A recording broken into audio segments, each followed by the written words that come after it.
goreng mak.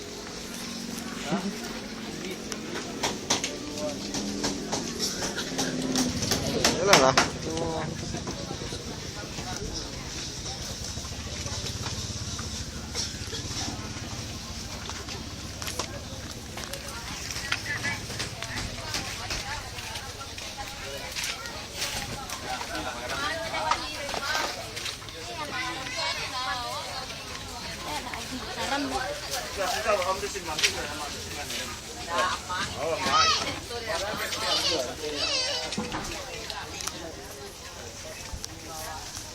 Mandi serinya orang. Mandi serinya orang.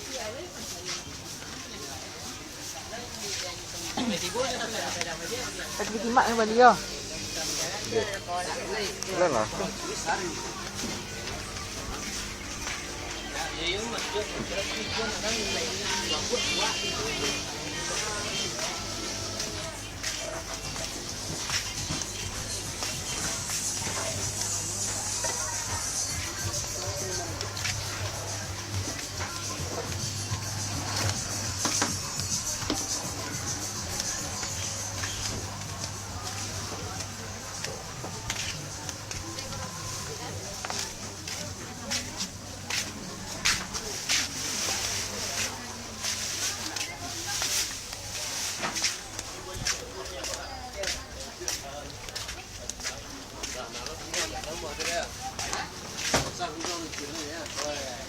Masih dah?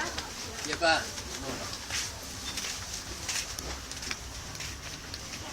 Apa boleh bapak awak ada isu ni?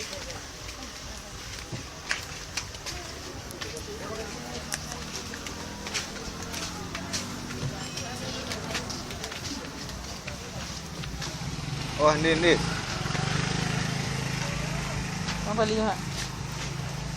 Kos. Dah tu. Ni lah. Ini lah pentingnya.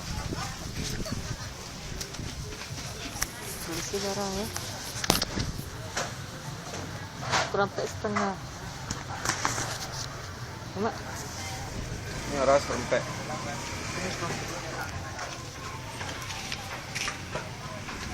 Banyak barang dah. Lantai barang. Setengah. Setengah orang? 3,000. Sampai 3,000. Setengah? Setengah. Setengah.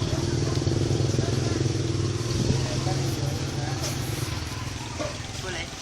Bisa. Berapa rasanya? Pasal kilo? Kilo tu balik. Mahal. Setengah tu.